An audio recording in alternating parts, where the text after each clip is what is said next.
In 1975, two young boys were playing when the ground gave way beneath them. As they fell through the broken up concrete into the hidden tank below, their shock turned to horror as they realized they had landed on top of a pile of tiny human bones. A priest was called, the site was blessed, the tank was sealed, and the secret was buried once more. No investigation, no answers, and the truth of those buried below would remain hidden for decades more.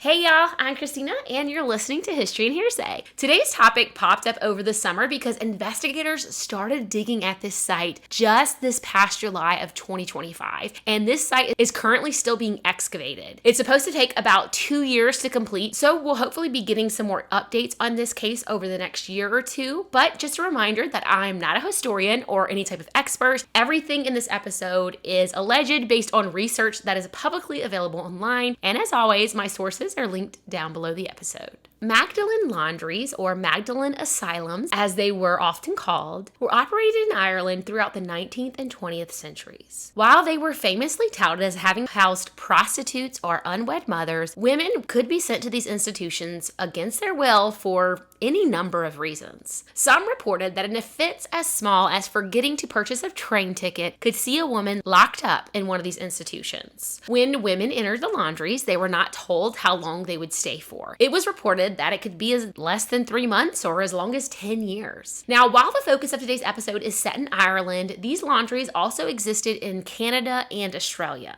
It's unclear how many people went through these laundries, but estimates are in the tens of thousands. Although Magdalene convents existed all the way back in the medieval period, they were more like halfway houses with the intent of being a temporary solution as people transitioned back into society. According to author Rebecca Lee McCarthy, the creation of the poor laws and factory laws in the 16th and 17th centuries set the stage for the creation of Magdalene Laundries. Many years later, a report was done by the Interdepartmental Committee to try to establish the state's involvement with the Magdalene Laundries, and this report states that the first Magdalene asylums in the United Kingdom were established in the mid-1700s. The first one in Ireland, known as the Dublin Magdalene Asylum, intended to, quote, rescue first fall Protestant cases only, end quote.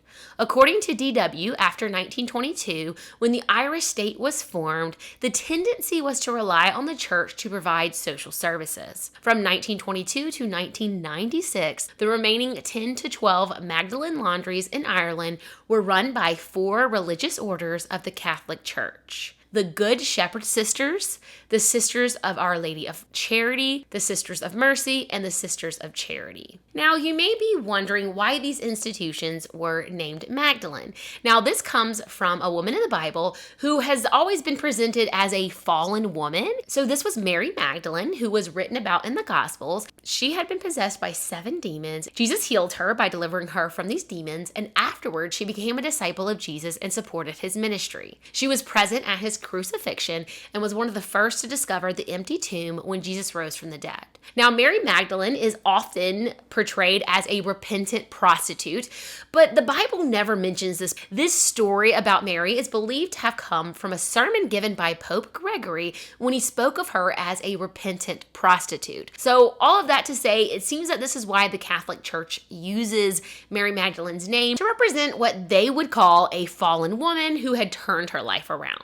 And presumably why they put her name on institutions where they were supposedly helping women turn their lives around. Unfortunately, these laundries were not the beacons of mercy that they tried to portray themselves as. In reality, these women were prisoners in their institutions. Now, in the laundries in England, it was said that some of these women were given tools to realize their economic potential once they were released, but the Irish institutions didn't seem to have the same belief that fallen women could re-enter society. Now, these laundries were for profit, and the women who were kept there were forced to work long hours and were not paid. Often the state would send women to these laundries as a sort of prison if they had been convicted of some petty crime, like I mentioned earlier. The Irish Times says that some women were sent to Magdalene Laundries simply for being homeless or if they had a physical or mental disability. According to the research report, Ireland's Magdalene Laundries, the state also used these facilities as an alternative to youth detention centers and prisons. The state paid the laundries to have these women and girls detained. The report from the Interdepartmental Committee also found that the state had contracts with the Magdalene Laundries for their laundry services, which amounted to almost 20% of the Magdalene Laundries' sales. And since the laundries were considered workplaces, they were subject to the Factories Act, which meant that they were supposed to have been inspected by the state just as a commercial laundry would have been, which has led many researchers to believe that the state was very much aware of the situation inside the Magdalene Laundries. According to that same report from the Interdepartmental Committee, state referrals during the 1930s and 1940s accounted for almost 25% of the women imprisoned. Women and girls sent to this place were forced to work long hours doing laundry, sewing, and other manual labor. Prisoners ranged from just 8 years old all the way to 89 years old.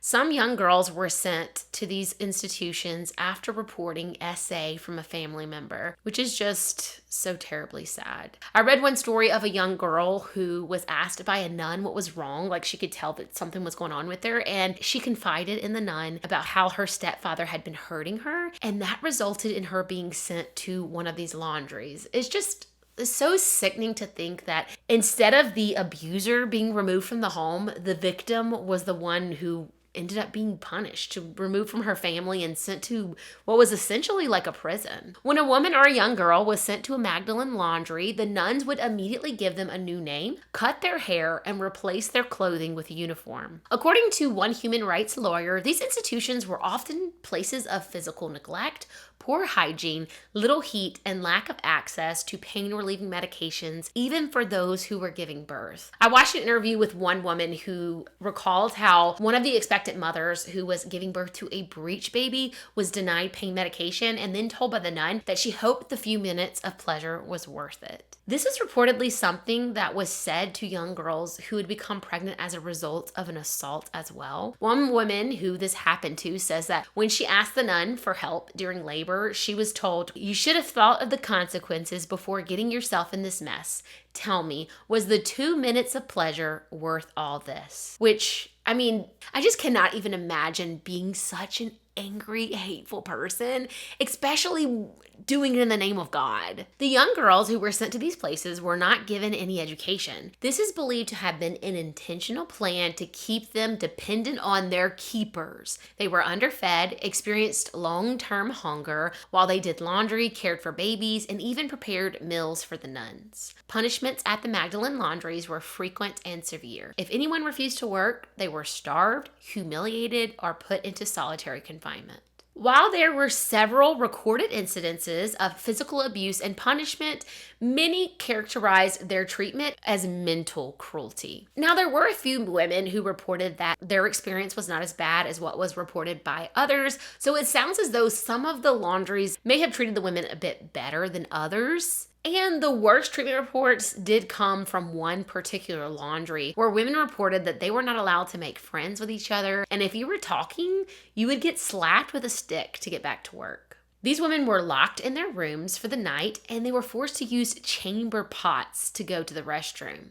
They said the smell was just horrific by morning, and they talked about how sad it was to see women in their 80s being forced to use these chamber pots. One woman started having accidents in the night, which my uneducated guess is that this possibly could have been a result of all the mistreatment she was subject to, but she said that the nuns took the wet sheet the next morning and pinned it to her and made her walk around with it attached to her. The women were not given sick days. They were expected to continue working no matter what. One woman told the story of how she had appendicitis and she asked to go back to bed, but the nun forced her to continue working. Women often tried to escape from the laundries, but they were captured by the Irish State Police and simply transferred to another Magdalene laundry. If someone was released by the laundry, it would be quick, without any warning, and they would be put out without any money and only the clothes on their back. Women who managed to escape would flee to Britain in order to avoid being captured and sent back. Many who entered these laundries feared they would die there, and sadly, many did.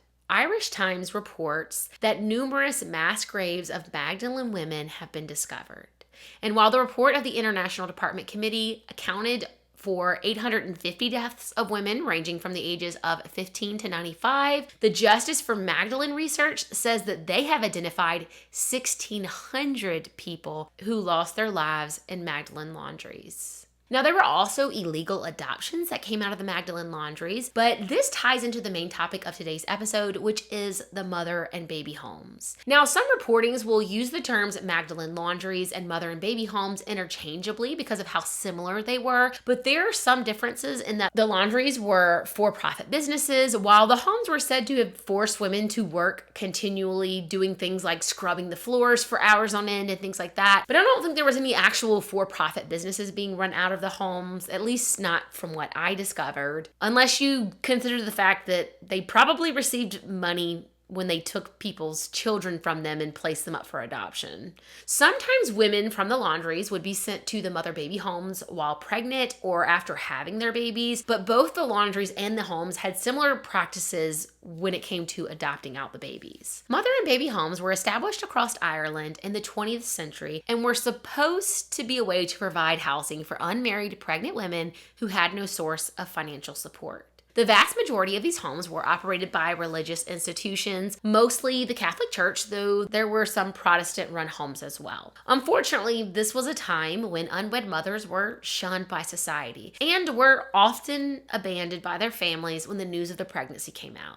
Now, while some families may have simply abandoned their daughters, for many, they felt as though they had no other choice. Reporter Allison O'Reilly, who made a documentary about all of this, says that being pregnant outside of wedlock was seen as being just as bad as having committed murder. People would get a knock on their door and be told to get their daughter out of the community if she was pregnant. They would even be named on the altar in church on Sunday as a disgrace to the community. It was harsh. Now, of course, this is not an excuse for anyone abandoning their children, but to give context for what these families were up against, some families did support their children, but according to Allison, they had to be incredibly brave, possibly a bit wealthy, and have a bit of power in society in order to be able to speak up for their child. It certainly was not an easy thing to do. And of course, this was unfortunately a case where only the women were held accountable, which is possibly in some cases due to the fact that the women are the ones where you could physically see signs of pregnancy, whereas with men, you can't. So obviously, it wouldn't even be as easy to hold men to the same standards. However, even when pregnancy was as a result of an assault, they somehow found a way to make it the woman's fault. Which is just one of those things that has always gotten me. I just can't even imagine having gone through some type of assault like that. And then also being blamed like you did something to cause this extreme trauma against yourself. In the cases of children who were assaulted in their own homes by family members, the solution was to remove the child rather than to prosecute the abuser, like I mentioned in the case with the little girl and her stepfather. Allison says that society was in great fear of the Catholic Church. She talked to one survivor who says that the Irish police showed up to her home when she was pregnant and took her to the local police station, and she was questioned by a retired judge in front of 2 police officers. She was told that if she didn't tell the name of the child's father, they would arrest her. And she was like, well, I don't have anywhere to go or anything to lose, so you might as well arrest me. Now, I am curious what they would have done if she had given the name of the father, because I haven't seen any instances where men were held accountable. Now, to be honest, I wasn't really looking for that, but that didn't come up in my research and kind of just hit me at this moment, like what would they have done if she had named the father? All I can think is they may have just tried to get money out of him. Allison goes on to say that the Catholic Church had a lot of power at that time, and people were really scared of what would happen if they did not comply with their demands. In addition to that, many of these families were made to believe that their daughters would be well looked after in these institutions and even receive a top-notch education from the nuns. Sadly, instead, these women and girls were often mistreated, deeply neglected, and had their babies forcibly taken from them and ultimately placed for adoption. Many children from these homes were often illegally adopted out to America, and sometimes a mother's name was even forged on adoption paperwork in order to make the adoptions appear legitimate.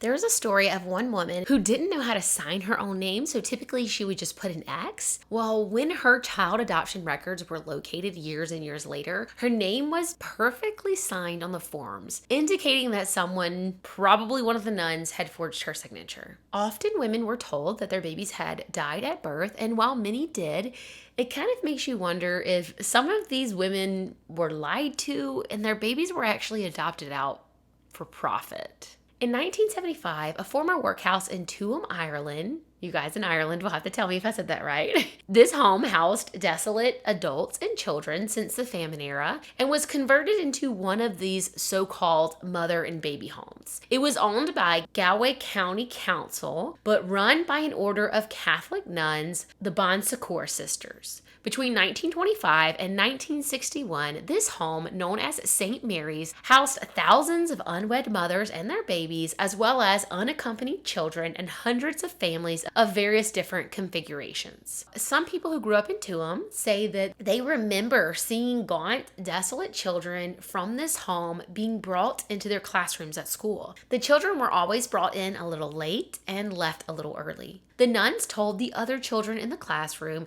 that these children from the home carried diseases, and so they weren't allowed to make friends with them or even go near them at all, for that matter. Some of the children who grew up in these homes say they remember how they were purposely brought in 10 minutes late so that they could avoid interaction with the other children. They said they were treated like scum. Survivors of these homes are now in their golden years and still remember the horrible conditions in the homes, which, of course, that's not something you could ever forget. One remembers how his clothes were rarely washed and says that it was so bad that his pants would stand up on their own when he took them off at night. Research would later show that conditions in the Tuam home were so bad that on average, a child died every 2 weeks. It's believed that most of the deaths were from natural causes or malnutrition. An estimated 35,000 single mothers gave birth in these homes over the years. PJ Haverty was one of these babies born in the home in Tuam. Not long after giving birth, his mother was thrown out, and when she told them that she wanted her son, they shut the door in her face. She went back to live with her father and later got a letter from the home asking for 5 shillings a month to take care of her son. She went to the home and let them know that she would get a job and pay the money, but that she wanted her son back. Every week for 5.5 years, she would return to the home and bang on the door, demanding that they give her son back. They continued to tell her no, that he was going to be fostered out. PJ talks about how there was no love or care in the home where he was kept away from his mother until the age of 6.5. He says it was like living in a prison. They were punished because their parents weren't married. PJ was close to 7 years old at the time he was fostered out, and he says that leaving the mother and baby home was the first time that he was living. Whenever he was taken in a car for the first time, he remembers thinking that the world around him was moving. He had been so neglected that his brain wasn't developed enough for him to understand that the car was the thing that was moving. He said that there were a lot of things like that in the beginning, and it took a while for him to catch up. It's just so sickening to me that you would take someone's children from them and then just not even care for those children. All I can think is this was just their way to continue to punish these mothers, but it's just so incredibly cruel. Luckily for PJ, the foster family he got was very loving and took good care of him.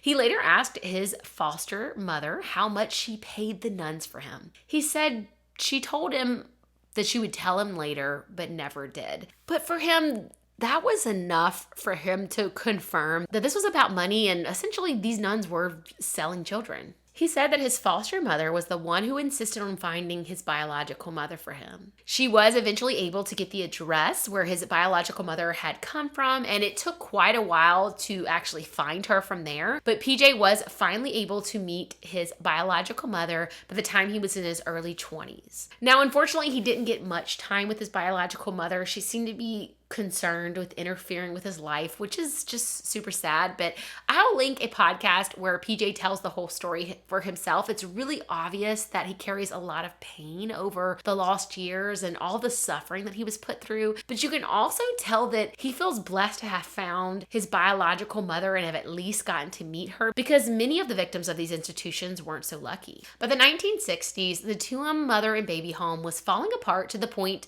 that it could no longer stay open. The remaining Surrounding residents were transferred to other mother and baby homes around the country, and the home was shut down.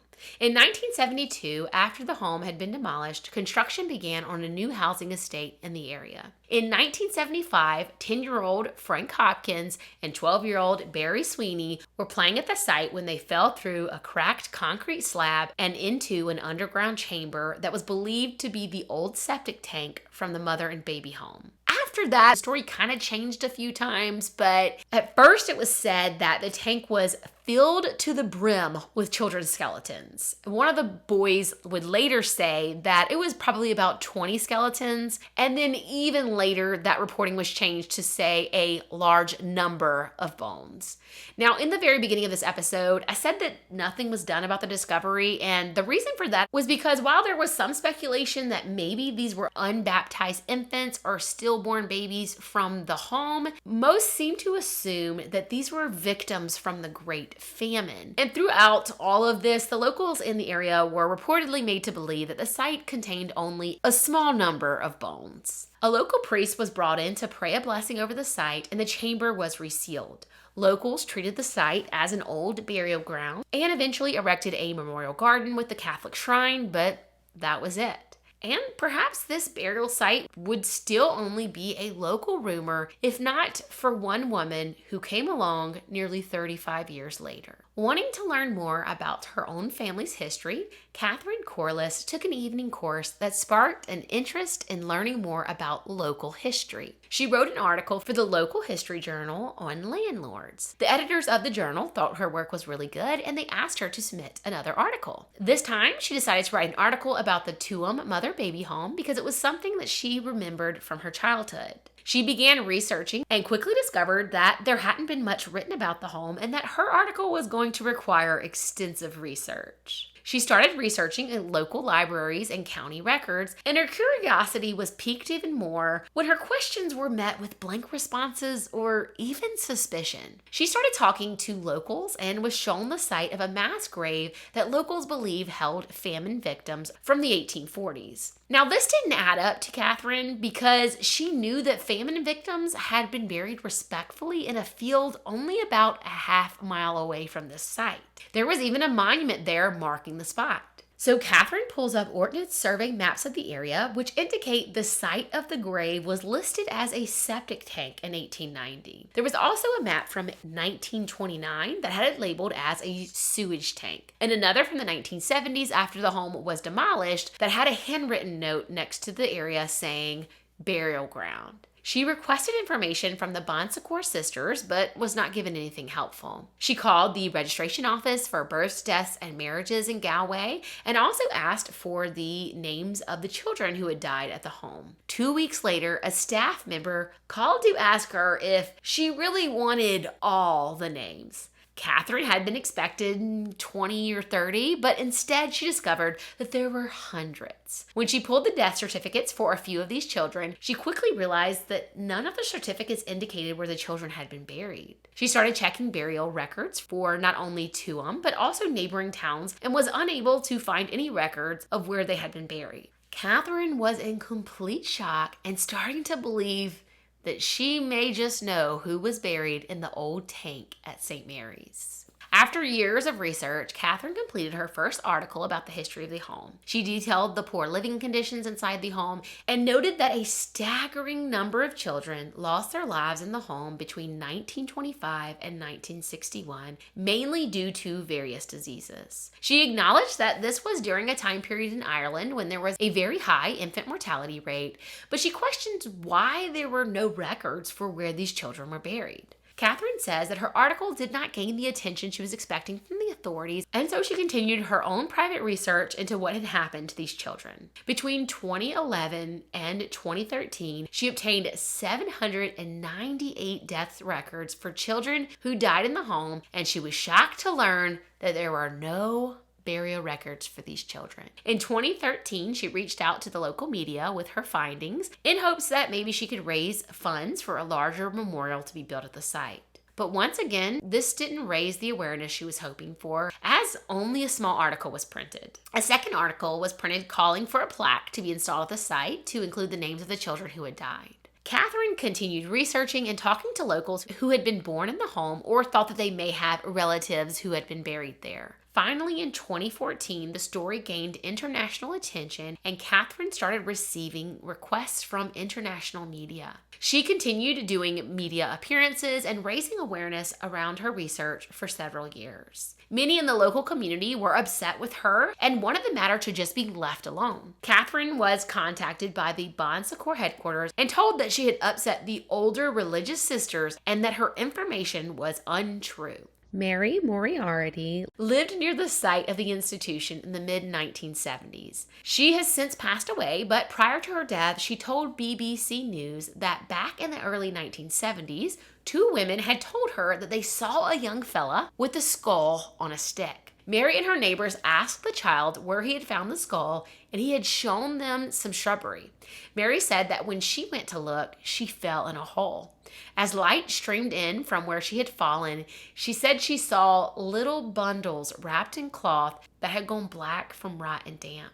She said they were packed one after another in rows up to the ceiling and that there were hundreds of them. Mary says that sometime later, when she had her second son and the nun had brought him back to her wrapped in a bundle, it suddenly dawned on her what she had seen when she fell in that hole. Catherine's article in 2014 that gained international attention led to the Irish government ordering a nationwide commission of investigation into Ireland's mother and baby home, which are the reports that I mentioned a bit earlier. When he announced that the investigation was to take place, Prime Minister Edna Kenny said that the babies born to unmarried parents were treated as an inferior subspecies for decades in the Republic of Ireland. The investigation was tasked with looking at a 76-year period between 1922 and 1998. The panel was told to look at living conditions in the home as well as mortality rates, which was to include general causes of death, the burial arrangements, and participation in vaccine trials, which I can only imagine is a whole other can of worms.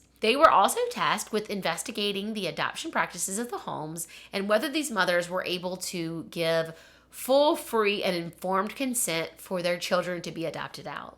In October of 2016, the commission began test excavations on the site of the former mother-baby home. And in 2017, the commission found what they said was significant quantities of human remains in a test excavation of the site. They said that they were shocked by the discovery. The Commission of Investigation concluded that the remains buried on the property in a large underground structure that was divided into 20 chambers and appears to be related to the treatment or storage of sewage or wastewater, aka a septic tank, but added that they had not yet established this structure as having ever been used for that purpose. The remains of the infants were also found to date back to having died during the time period when the home was operating and they were not famine victims. They also put the age of death range to be between 35 weeks gestation up to 2 or 3 years of age. After these findings, it was widely reported that Catherine Corless had been vindicated. After receiving a Human Rights Award for her work in 2017, she said, "The ideal would be to exhume these little bodies and just show them some dignity and reverence and to perhaps re-enter them in the main Tuam graveyard, which is only across the road." She also called for a full forensic examination to bring the long-awaited justices to the families of the babies buried in the tank. The Prime Minister called the burial site a chamber of horrors. Anna Corrigan was among those who pushed for authorities to dig up the site. She had always thought that she was an only child until she started researching her family's history in 2012. This is when she discovered that her mother had given birth to 2 boys in the home, one in 1946 and another in 1950. One of the boys, John, was listed as having died at the age of 16 months. Under cause of death, it listed congenital idiot and measles. An inspection report of the home from 1947 listed the details of John as having been born normal and healthy, almost 9 pounds or 4 kilograms in weight. But by 13 months, he was listed as emaciated with a voracious appetite and having no control over bodily functions. Anna doesn't think it's a coincidence that 3 months later, he was dead. She found an entry from the book's Institution of Discharges that lists her other brother as having died in 1951, but there's nothing indicating where the boy was buried. Anna set up the Tuam's baby family group for survivors and relatives and feels that just having discovered that these babies existed has given them a voice because now we at least know their names. We all know that they existed as human beings. Now the work begins to find out the full extent by exhuming the remains at the site of the former home. Anna wonders if maybe her brother William didn't die and he's still out there after possibly having been placed for adoption. In October of 2018, plans for a forensic excavation of the Tuam site were announced. The Minister of Children says that the remains of each child are to be exhumed, identified, and given a respectful reburial. As the commission continued its investigation in 2019, it reported that a total of 802 children and 12 mothers died inside the Tuam home during its 36 years in operation. The majority of the mothers were said to have passed away from complications due to childbirth. The commission determined that the human remains found in 2016-2017 were not in a sewage tank, but in a second structure with 20 chambers, which is built within the decommissioned large sewage tank. The report says the precise purpose of the chamber structure has still not been established, but it's likely to be related to the treatment or containment of sewage and or wastewater. The commission dates the second structure to about 1937 and says it seems clear that many of the children who died in the Tuam home are buried in the chamber described. It also dismisses theories that the structure was built with the purpose of being a burial chamber. The report goes on to add that it's not been possible to establish who buried the infants there, but it seems likely that the burials were conducted on the instructions of the Bon Secours sisters. The nuns' representative had previously told the inquiry that the order was shocked and devastated by the revelations and apologized unreservedly for the failure to provide proper burials. The report also stated that more than 900 children died while residents at another mother-baby home in Cork, but it's still not known where the majority of those children were buried. In 2020, former residents raised concerns that a new law would block access to much of the information that the commission was collecting. The government seemed to be arguing that they were only trying to protect the integrity of the investigation and the victims' privacy, but the residents insisted that transparency was needed so that the victims and their families could finally discover the truth. Minister for Children Roderick O'Gorman explained that the commission had developed databases which would assist family tracing services, but because they contained sensitive personal information, the commission felt obligated to redact identifying details from its databases before transfer. The minister says the new legislation allows a copy of the databases to be given to the child and family agencies to assist family tracing, while the main archive can be deposited in line with the 2004 legislation under which the commission was set up. Finally, in 2021, after many years of not taking any sort of accountability, the Irish government issued an apology over the appalling level of infant mortality that had been identified during the investigation into the mother and baby homes. The inquiry concluded that about 9,000 children died in the 18 institutions that were investigated. This is about 15% of the children who lived in these homes. The commission made 53 recommendations, which included compensation for victim families and memorialization of the victims. Sadly, these mother and baby homes continued to operate into the 1990s. Allison O'Reilly says that things started to change in the late 1980s and into the 90s when women decided no longer to be held back by fear, and they began to speak out. These women then learned that there were no laws to support children being taken from their mothers, unless, of course, the children were being neglected or abused, obviously. But there was nothing that would allow your children to be taken from you simply because you were not married. All of this hadn't been allowed to continue for so many years simply because of the fear. There was a code of silence using fear, peer pressure, and bullying to ostracize these women. And as more people began to stand up, these homes began to close, until the last one closed in the late 1990s. The excavation that is currently taking place at the Tuam Mothers and Babies home is expected to take 2 years. Daniel McSweeney explained that it's a very challenging process. The remains have been mixed together, and an infant's femur, which is the largest bone in their body, is only about the size of an adult's finger. They're absolutely tiny, he said. We need to recover the remains very, very carefully to maximize the possibility of identification. He added that the difficulty of identifying the remains can't be underestimated. For however long this all takes, there will be family members like Anna who are waiting for news of their brothers, sisters, uncles, aunts, or cousins who they never got a chance to meet. After issuing an apology, the Bon Secours Sisters organization made a financial contribution of 13 million euros to the state's composition fund for survivors and 2.5 million euros towards the cost of the excavation. Galway County Council, which owned the institution, apologized for its role, saying, "We acknowledge the sad and painful truth, the personal impact, and the heavy burden carried by survivors, and humbly acknowledge our failings." At times we see things that remind us that we are all flawed people, and even the most well-intentioned can make mistakes. But there are other times when the actions of individuals and/or organizations are so reprehensible that there are simply no excuses. These women were vulnerable and should have received the utmost compassion and love, especially from those who claim to know and love God. When I read stories like this, I don't see the actions of true followers of Christ. I see only selfish, sinful people who use Christ's name to bring about their own wicked desires. Now, while I'm not personally Catholic and I don't agree with a lot of Catholic theology, I personally believe that there are many Catholics out there who do love God and would condemn these actions just as strongly as I do. And as someone who loves Jesus, I believe it's crucial that the church should boldly stand up and condemn those who have committed such terrible acts. Now, the stories of these institutions goes even deeper than what I was able to get in today. I spent several weeks working on this research and I just had to cut myself off, as I often do with these episodes. But there were several books that I came across that were written on this topic, and I can only assume that they probably go a lot deeper than I was able to in this episode. So while I haven't read them to give a personal recommendation, I will still link them down below for any of you guys who are interested.